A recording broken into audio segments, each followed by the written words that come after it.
یہی لوگ وہ وارث ہیں جو میراث میں فردوس پائیں گے اور اس میں ہمیشہ رہنے والے ہیں۔ سب سے پہلے تو ہم دعا کرتے ہیں کہ اللہم ربنا جعلنا منہم، کہ اللہ میں ان لوگوں میں شامل فرما لے۔ اللہ یہ صفات ہمارے اندر پیدا فرما دے۔ آیات بہت خوبصورت ہیں اور اس کا زمانہ نزول بھی ابھی ہم ڈسکس کریں گے، کیا حالات تھے جن میں کہ یہ آیات نازل ہوئیں۔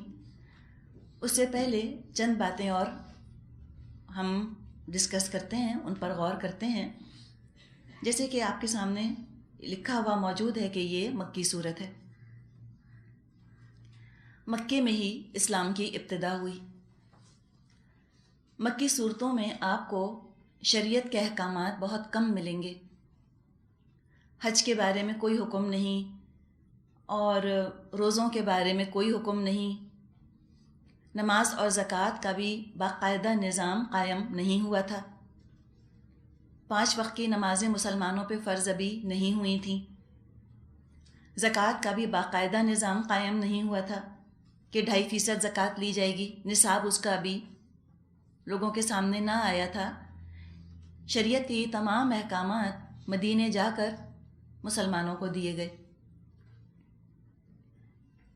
اس لیے کہ وہاں جا کر وہ ایک معاشرے کی تعمیر کر رہے تھے۔ انہوں نے اسلامی معاشرے کی تعمیر کی اور انہوں نے اسلامی نظام کو نافذ کیا، حکومت اسلامی بنائی گئی مدینے جا کر۔ اب پہلے کس چیز کی تعمیر ہوئی، اس کو تھوڑا سا ماڈرن میں دیکھتے ہیں۔ کیا مزاج ہے اسلام کا، کن چیزوں کی پہلے بات کی گئی، اس کے بعد کس چیز کی بات کی گئی، پھر کس چیز کو فوکس میں لایا گیا، یہ ہم دیکھ لیتے ہیں۔ اور یہ ہمارے لیے دیکھنا اس لیے ضروری ہے تاکہ ہم سبق حاصل کریں اور ہم اپنے آپ کو بتا سکیں، تیار کر سکیں کہ ابھی ہمارے کرنے کا کام کیا ہے۔ سب سے پہلے تو یہ بات ہمارے ذہنوں میں رہے کہ مکے میں جو احکامات آئے وہ مختلف تھے اور جو مدینے میں احکامات آئے وہ مختلف تھے۔ وجہ بتا دی، مدینے میں شریعت جو آئی وہ حکومت بنانے کے لیے تھی، معاشرہ بنانے کے لیے تھی۔ جب تک مسلمان مکے میں تھے، مکے میں تو اسلام کی ابتدا ہوئی۔ یوں سمجھیں کہ جو مسلمانوں کا دین جس کو کہ ہم فالو کرتے ہیں، اس کی تو پیدائش مکے میں ہوئی۔ جب مکے میں اسلام آیا، شروع کا دور تھا، اس میں فردن فردن لوگ مسلمان ہو رہے تھے، اکا دکا انڈیویجولی کنورٹ ہو رہے تھے۔ ابھی تو نظام بننے کے دور دور امکانات نہیں تھے، اسلامی معاشرہ بننے کے تو دور دور امکانات نہیں تھے، کوئی تیار بھی نہیں تھا اسلام کی بات سننے پہ، کسی کا ذہن بھی آمادہ نہیں تھا۔ نظام تو بہت دور کی چیز تھی اور تیار ہونا تو بہت دور کی بات، شدت کی مخالفت تھی، ایکسٹریم اپوزیشن۔ اور یہ اپوزیشن جو تھی یہ زبانی بھی تھی اور یہ جسمانی بھی تھی، انہیں زبان سے بھی برا بھلا کہہ رہے تھے اور جسمانی تشدد پر بھی کفار آمادہ ہو گئے تھے۔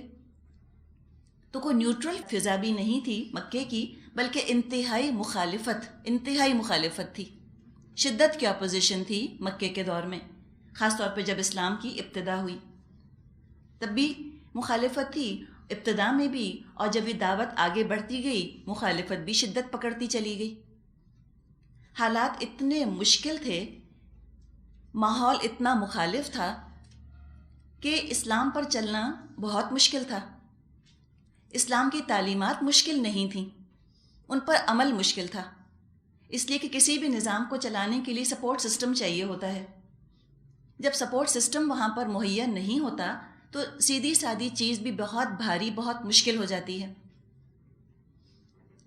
دین تو آسان ہے لیکن اس کو چلانے والے، قبول کرنے والے موجود نہ تھے۔ اگر اس دور میں شریعت کے احکامات دے دیے جاتے بے فائدہ ہوتے، اس لیے کہ اجتماعیت تھی ہی نہیں، اجتماعیت کا وجود ہی نہیں تھا۔ ابھی تو انفرادیت پر بات کرنی تھی، فرد مسلمان ہو رہے تھے، انڈیویجولز۔ تو لہٰذا ہم دیکھتے ہیں کہ مکی دور میں جو احکامات آئے ہیں وہ اخلاقی احکامات ہیں، اخلاقی تعلیمات ہیں۔ تعمیر حکومت تو بعد میں ہوگی، جب اجتماعیت آ جائے گی، سب سے پہلے جب انسانوں سے بات ہو، انڈیویجول انسانوں سے، تو ان کی تعمیر سیرت اور تعمیر کردار اور تعمیر اخلاق کی بات زیادہ اہم ہوتی ہے۔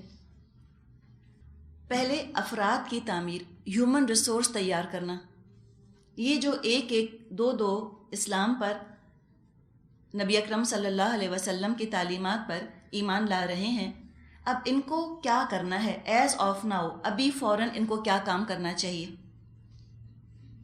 تو ہم دیکھتے ہیں کہ سب سے پہلے مسلمانوں کو اخلاقی تعلیمات دی گئیں۔ سب سے پہلے تعمیر سیرت، تعمیر کردار، افراد تیار کیے گئے، اور افراد کا بھی مورل فائبر مضبوط کیا گیا، ان کی مورالٹی کو مضبوط کیا گیا۔ جو یہاں پر احکامات ہم پڑھیں گے، جو آیات ہم پڑھیں گے سورۃ المومنون میں، یہ 11 آیات ہم نے پڑھی ہیں، جن میں کہ 6 احکامات، ہم 6 ہدایات پڑھیں گے، ان سب کا تعلق فطرت سے ہے انسان کی۔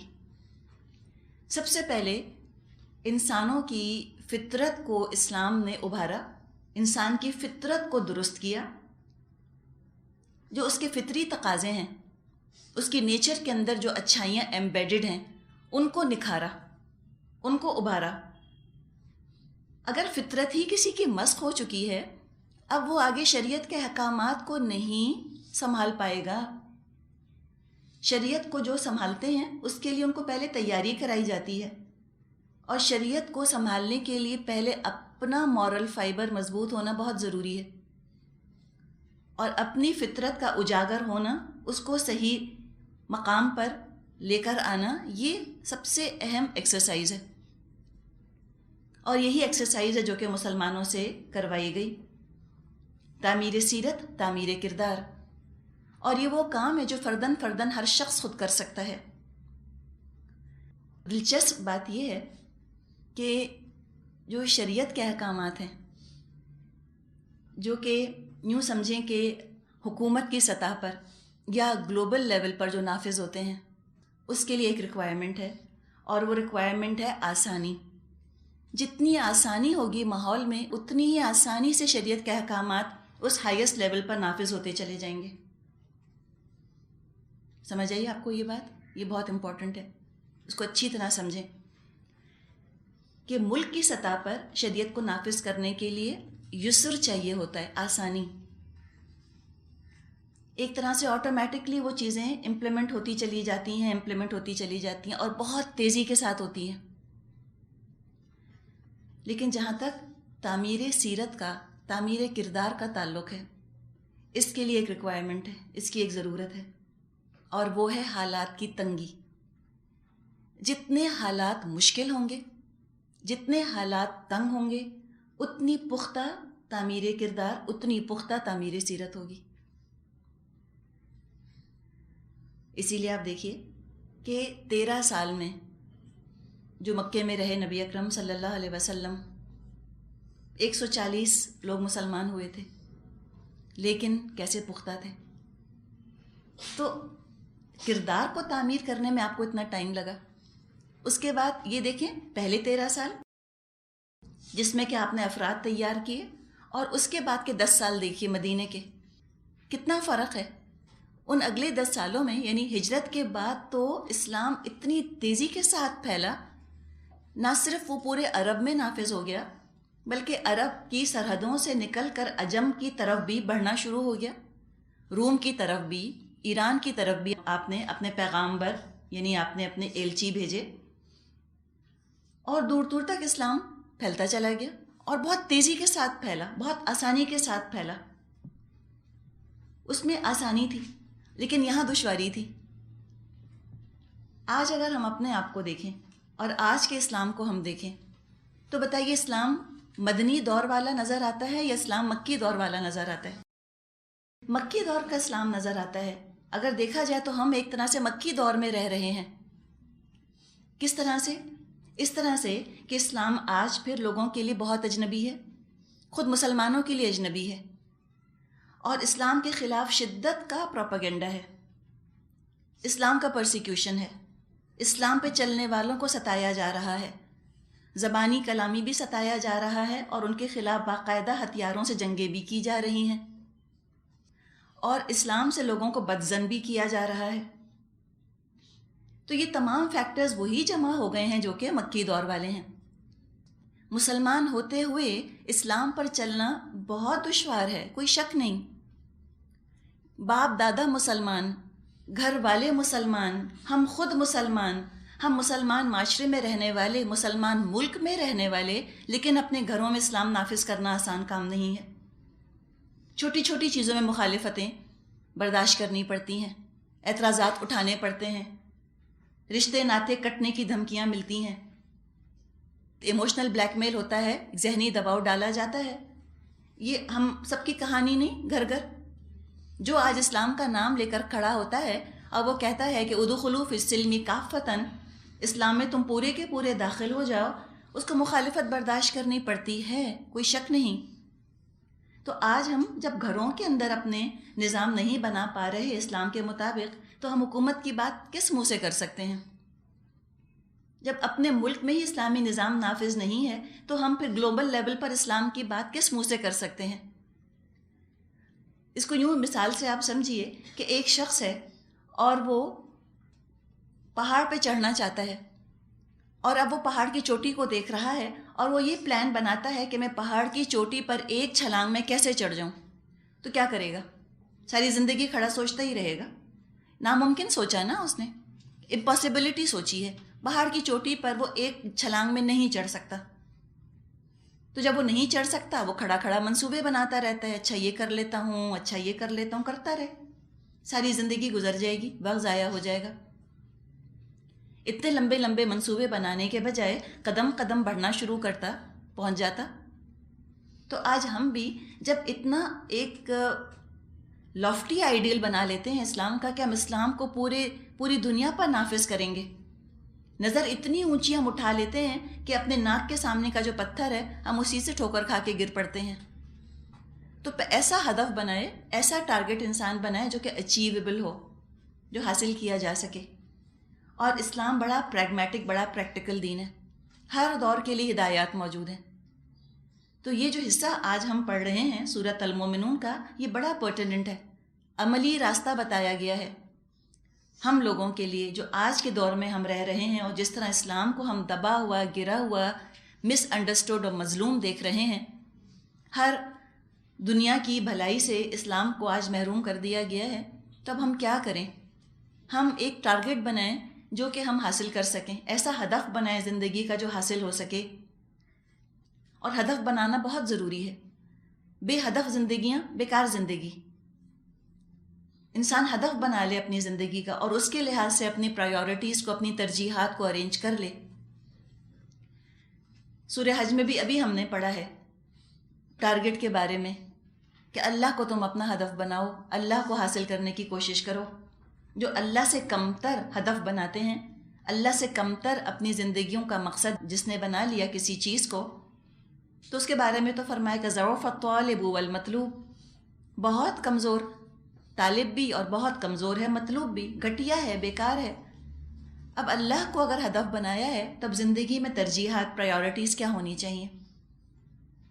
تو یہاں پر چند خصوصیات کا ذکر ہے کہ ان چیزوں کو اپنے اندر انکلکیٹ کرو، ان چیزوں کو اپنے اندر تم انگرین کرو، ان کو اپنے اندر پیدا کرو اور موقت کرو۔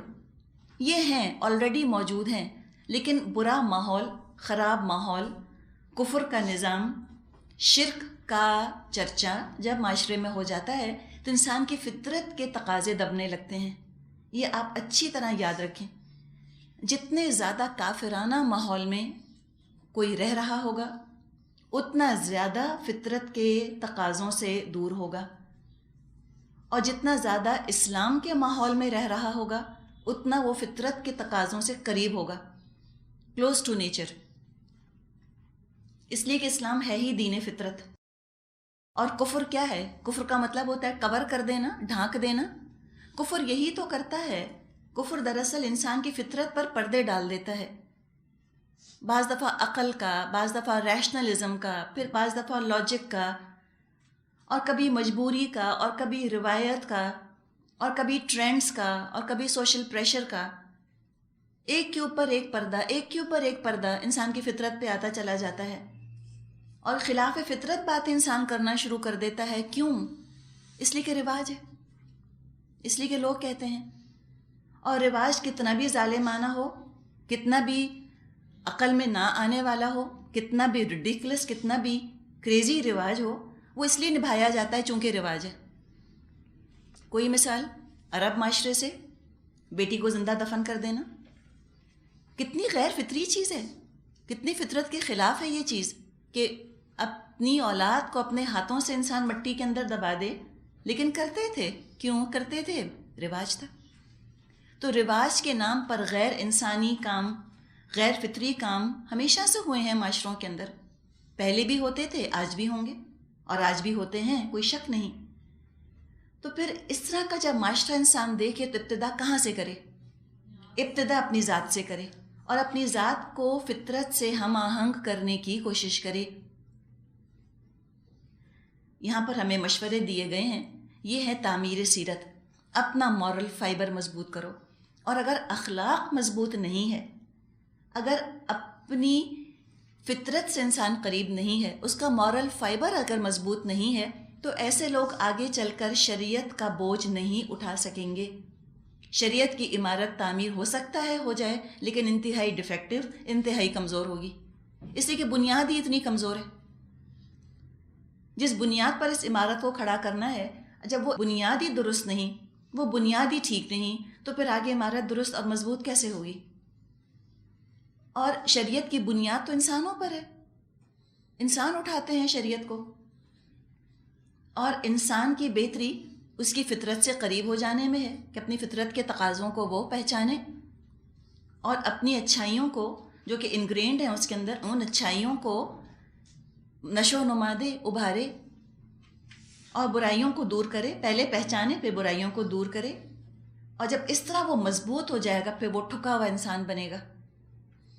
اور یہ مورل فائبر، اس کو آپ دیکھیں ایک اور طرح سے سمجھیں.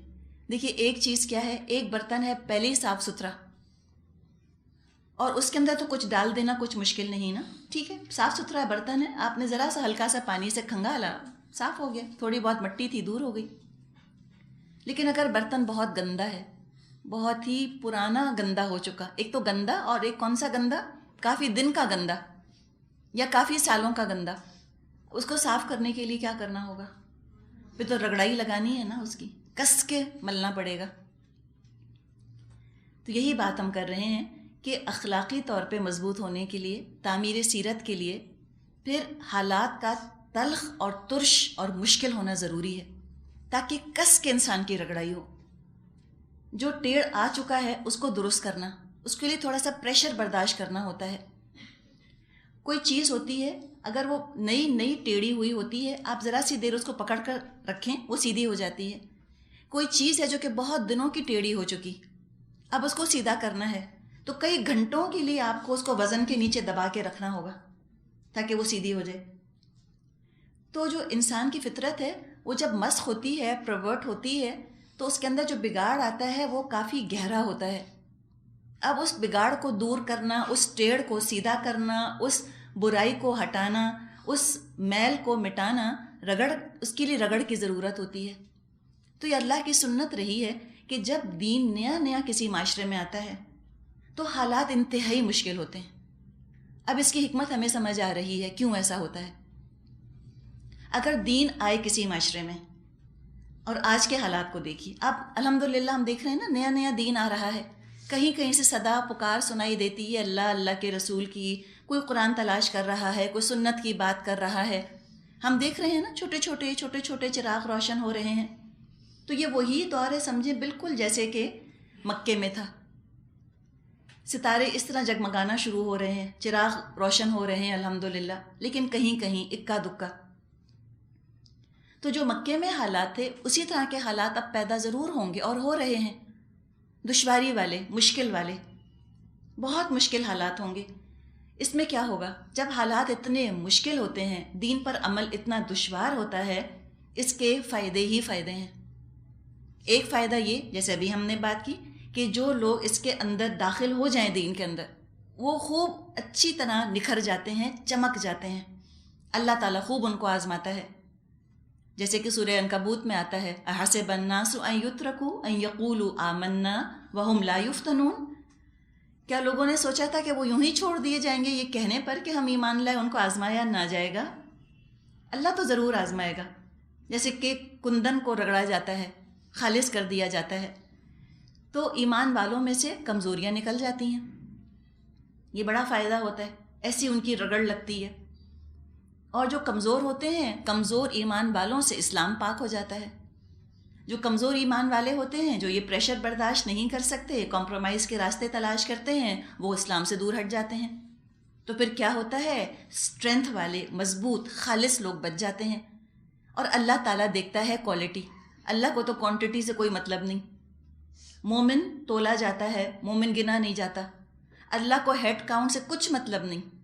ہم نے پڑھا ہے قرآن میں کم من فئۃ قلیلۃ غلبت فئۃ کثیرۃ باذن اللہ، کتنی دفعہ ایسا ہوا چھوٹی سی تعداد بہت بڑی تعداد پر غالب آ گئی اللہ کی اذن سے، اللہ کی اجازت سے، اس لیے کہ مومن تو تلتا ہے، اللہ تو دلوں کا حال دیکھتا ہے، دل بتاؤ کتنا پیارا کتنا صاف ہے تمہارا، اور چند بھی لوگ ہوں، تھوڑے بھی لوگ ہوں تعداد میں ایسے صاف ہوئے ہوئے نکھرے ہوئے لوگ، وہ بڑے بڑے کام کر جاتے ہیں۔ تو اسلام کو تو آرگنائزڈ لوگ چاہیے، اسلام کو موب نہیں چاہیے، اسلام کو جماعت چاہیے، اسلام کو بھیڑ نہیں چاہیے، بھیڑ تو جانوروں کی ہوتی ہے، گلہ نہیں چاہیے جانوروں کا، انسانوں کی جماعت چاہیے، منظم، ڈسپلنڈ، جڑی ہوئی، ویل ٹرینڈ، ان کا مورل فائبر مضبوط۔ ایسے لوگ 140 تھے مکے کے اندر، آپ دیکھیں وہ جو 140 مکے میں مسلمان تھے، وہ آج کے 1.3 بلین مسلمانوں پر بھاری نہ ہوں گے؟ ہوں گے کہ نہیں ہوں گے؟ وہ 140 تو بہت بڑی تعداد ہے، ان میں سے 2 بھی آ جائیں تو ہم سب کا ایمان ایک طرف اور وہ ایک طرف، تو کس چیز نے ان کے ایمان کو اتنا پختہ کیا؟ 2 چیزیں ہوتی ہیں، ایک ہوتا ہے بہترین لیڈرشپ کا ہونا، یہ بھی اللہ کی دین ہے، یہ ہم خود اپنے لیے پرووائڈ کر نہیں سکتے۔ نبی اکرم صلی اللہ علیہ وسلم امیزنگ لیڈر تھے، لیڈنگ فرام دا فرنٹ، تو یہ چیز تو لیکن ہمارے اختیار میں نہیں، جب اللہ چاہے گا پرووائڈ کر دے گا، مہیا کر دے گا۔ اور دوسری چیز آزمائشوں کا ہونا، یہ تو ہے نا، آزمائشیں تو ہیں، اب ان آزمائشوں کی بٹی سے جو گزر جائے اس کا مورل فائبر پختہ ہو جائے گا۔ تو یہاں خوشخبری سنائی جا رہی ہے، قد افلح المؤمنون، قد افلح ماضی قریب، فلاح پالی، ڈیڈ از ڈن، ایسے کہا جا رہا ہے، طے شدہ بات ہے، کوئی شک اور شبے کی گنجائش ہی نہیں اس کے اندر، ماضی میں شک نہیں کیا جاتا کہ ماضی میں یہ واقعہ پیش آیا تھا یا نہیں، اس طرح حقیقت بیان کی جا رہی ہے کہ فلاح تو پالی مومنوں نے، مومن فلاح پا گئے، اور ان کا ذکر کیا گیا کہ مومنوں کی صفات جو ہیں وہ کیا کیا ہوتی ہیں۔ فلاح کا جو لفظ ہے عربی زبان میں اس کے معنی ہوتے ہیں مکمل کامیابی، ہر مراد پوری ہو جائے، ہر تکلیف دور ہو جائے۔ عربی شاعری میں اس سے مراد دنیاوی کامیابی کا ملنا ہے، ultimate success of the world, کامیابی ہے، خوشحالی ہے، محنت ٹھکانے لگ گئی، عزت میں وقار میں اضافہ ہو گیا، خاندان میں بلند مقام حاصل ہو گیا، سوشلی نہ صرف انسان ایکسیپٹیبل ہو بلکہ ایلیٹ ہو جائے، ہاتھوں ہاتھ لیا جائے، معاشرتی طور پہ اس کی بڑی آؤ بھگت ہو، بڑا اونچا مقام ہو معاشرے میں، اس کو ایلیٹ ہے، وہ جس کو یہ سب کچھ حاصل ہو جائے اس کو کہا جاتا ہے کہ اس نے تو فلاح پا لی۔ اب اس ڈیفینیشن کو آپ ذہن میں رکھیے اور خوشخبری کو دیکھیے کہ یہ فلاح کی خوشخبری دی جا رہی ہے اس مکی دور میں مومنوں کو کہ فلاح تو پالی مومنوں نے، لیکن اگر اس معیار کو سامنے رکھ کر ہم دیکھیں تو حقیقت تو بالکل برعکس تھی جب یہ آیات نازل ہوئیں۔ اس دور میں جو کہ مکہ کا یہ دور تھا، اس میں تو جو ایمان لاتا تھا اس کے پاس اگر دولت ہوتی تھی تو بھی چلی جاتی تھی، عزت ہوتی تھی اس سے بھی ہاتھ دھو بیٹھتا تھا، مٹھی بھر لوگ اس وقت تک ایمان لائے تھے، اور جو ایمان لایا وہ تو دنیاوی خیر سے محروم ہوتا چلا گیا۔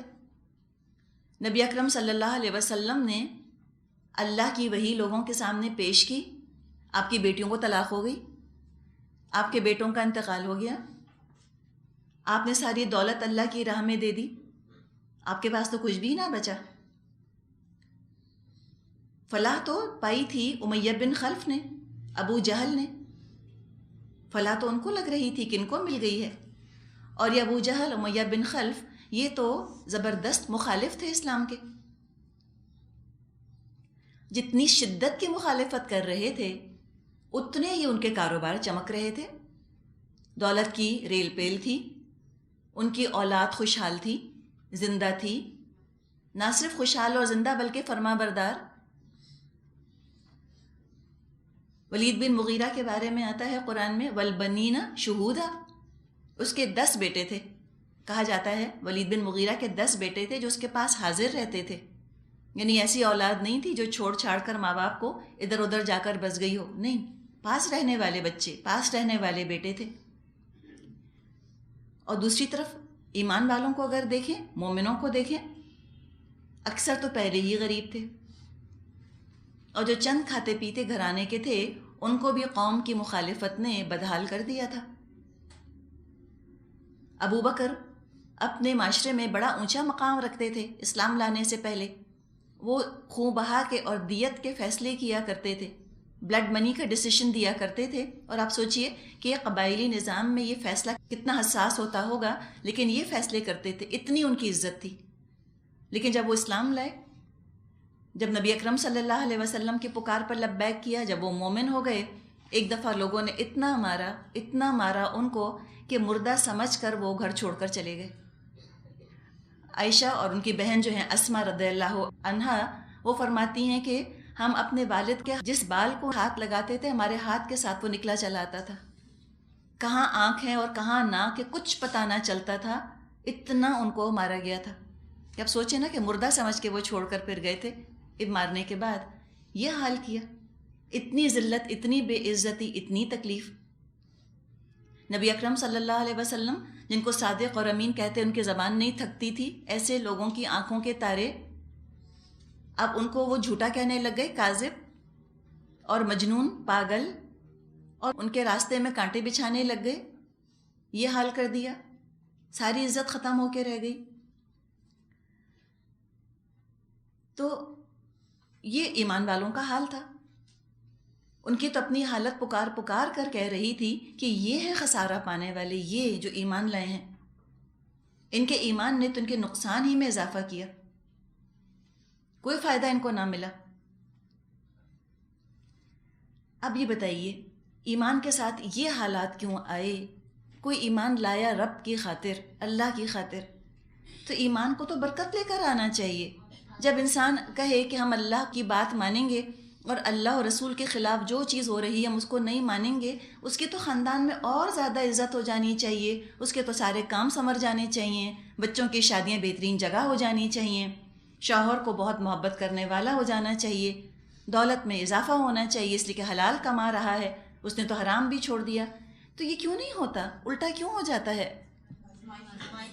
کیوں آتی ہے آزمائش؟ وہ تو پہلے بیچارہ ڈرا ہوا ہے۔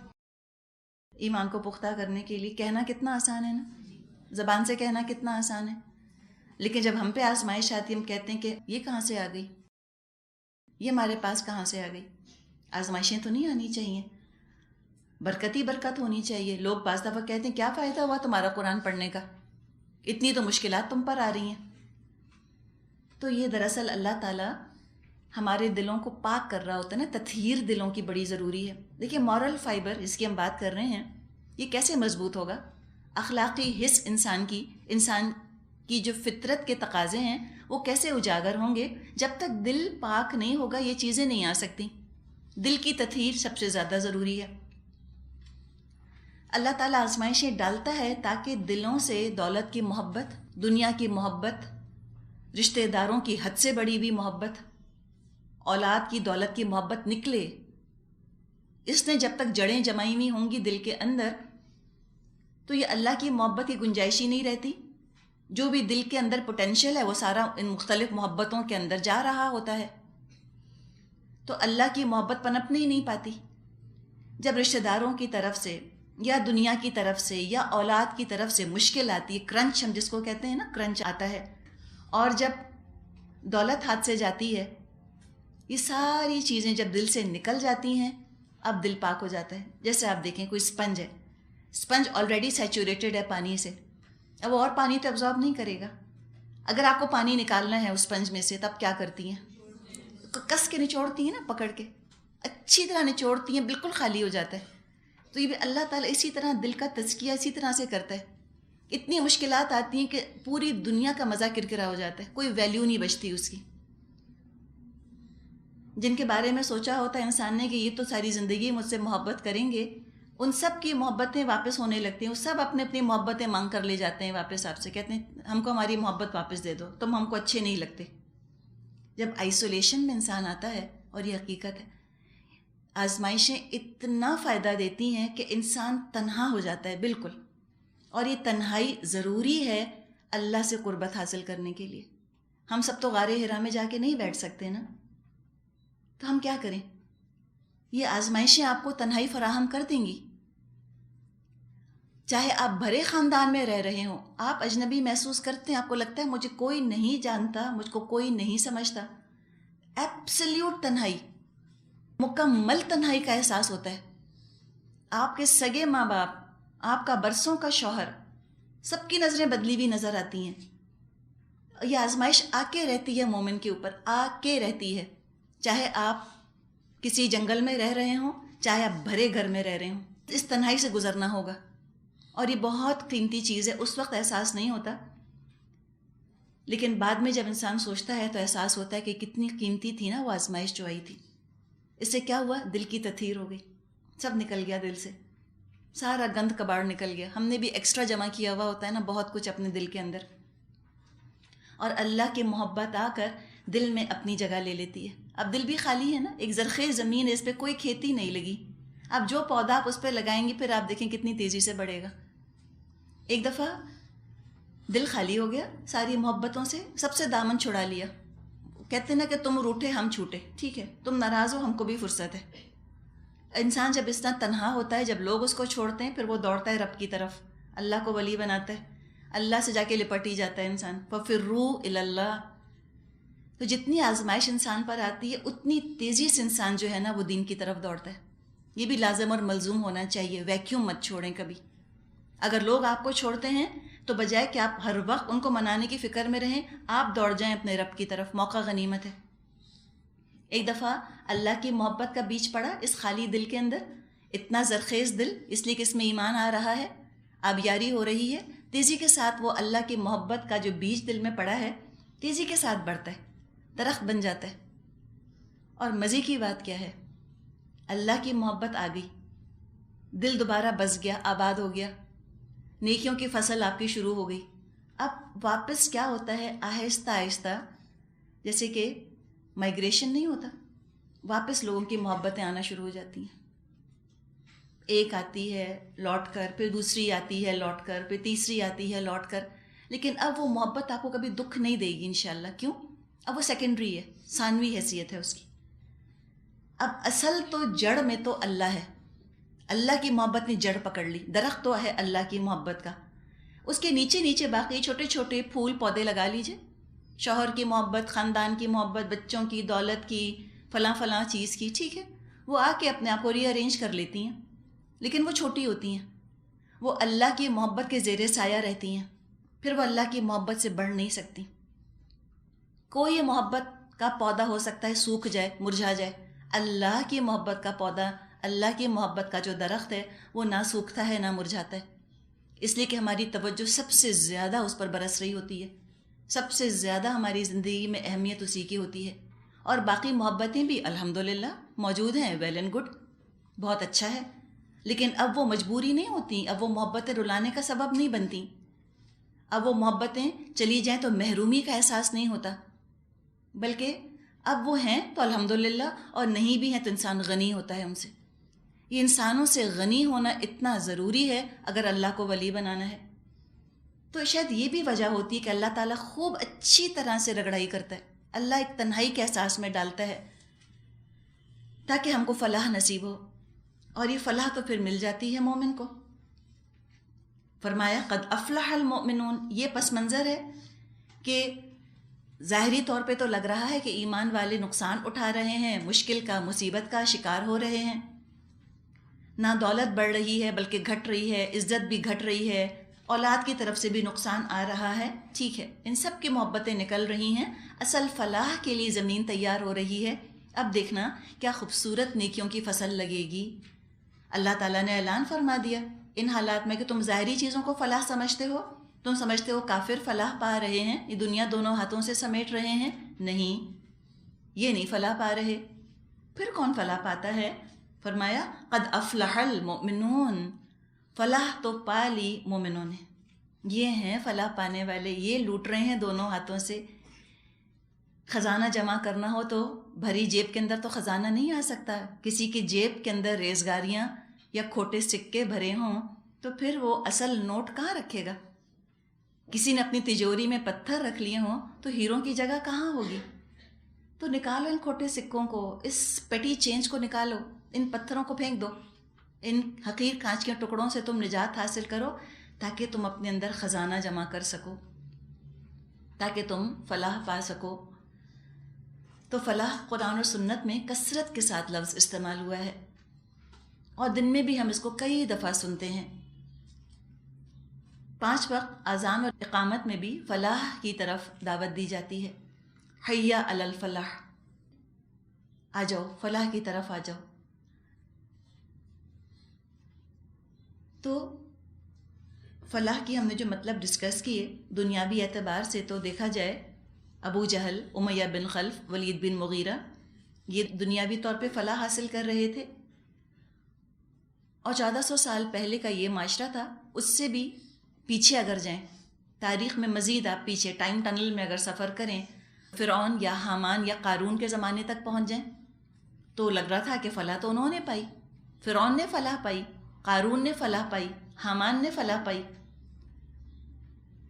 اور آج کے دور میں آ جائیے تو آج لگ رہا ہے کافر ہی تو فلاح پا رہے ہیں، انہی کے تو شہر اتنے خوبصورت صاف ستھرے ہیں، وہی تو ہنس رہے ہیں اور پہن رہے ہیں، دولت انہی کے تو پاس ہے، دنیاوی عزت انہی کے تو پاس ہے، وہ تو نماز نہیں پڑھتے، وہ تو اللہ سے محبت نہیں کرتے، وہ تو اپنی شرمگاہوں کی حفاظت نہیں کر رہے، اللہ سے کیا ہوا عہد وہ تو نہیں نبھا رہے، لیکن فلاح تو ان کی نظر آتی ہے۔